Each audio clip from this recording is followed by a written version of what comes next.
మహానుభావుల నెంబర్ అని చెప్పచ్చు. నిజంగా మహానుభావుల నెంబర్. ఈ నెంబర్ 7 సిరీస్ వాళ్ళకి జీవితంలో వీళ్ళకి ఏమీ వద్దండి.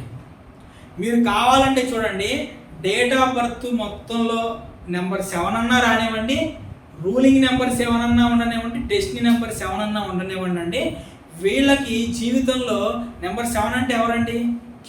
కేతు దేనికి కారణం అండి? వైరాగ్యానికి కారకుడు.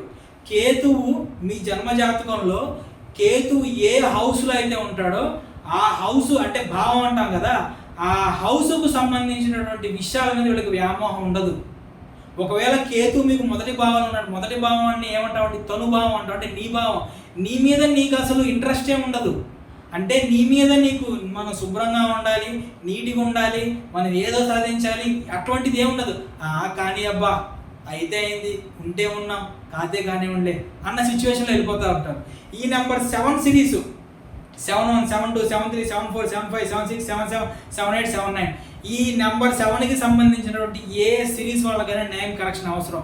ఎందుకంటే నేను 100కి 95% నేను పక్కా చెప్తున్నానండి, నెంబర్ 7 సిరీస్లో ఎవరైతే ఉంటారో ఆ నెంబర్ 7 సిరీస్లో ఉండేవాళ్ళు ఫ్యామిలీతో వీళ్ళ కనెక్షన్ అనేటువంటి సరిగ్గా ఉండదండి.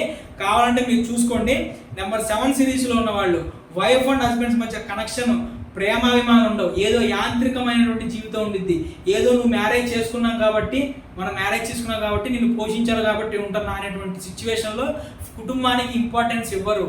అలానే ఏ ఒక్కదాని గురించి ప్రేమ ఉండదు, మమకారం ఉండదు, జీవితం మీద ఒక ఆసక్తి ఉండదు, ఏదైనా సాధించాలన్న కోరిక ఉండదు, తపన ఉండదు. మొదట్లోనే డబ్బు నాకు ఎందుకులే అనుకుంటారు, జీవితంలో వయసు పెరిగే కొద్దీ కూడా డబ్బు కావాలనుకుంటారు.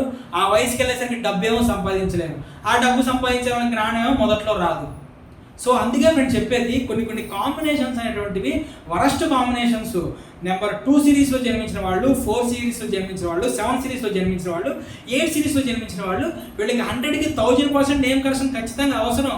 లేదంటే మీరు చూడండి, మీ సమాజంలో మీ చుట్టుపక్కల ఉన్న వాళ్ళు చూడండి, నేను చెప్పినటువంటి కాంబినేషన్స్ వాళ్ళు ఎంత స్ట్రగుల్స్ అనేటువంటి ఫేస్ చేస్తున్నారంటే, అదే మనం అడ్వాన్స్డ్ 14 డైమెన్షన్లో ఆస్ట్రోన్యూమరాలజీ ప్రకారం నేమ్ కరెక్షన్ కనుక చేస్తే ఈ నెగిటివ్స్ ఏవైతే ఉంటాయో ఈ నెగిటివ్స్ యొక్క ఇంపాక్ట్ అనేటువంటిది గ్రాడ్యువల్గా తగ్గుతుంది, పాజిటివిటీ అనేటువంటిది గ్రాడ్యువల్గా పెరిగి ఈ నెగిటివ్ నుంచి వాళ్ళు బయటపడతారు.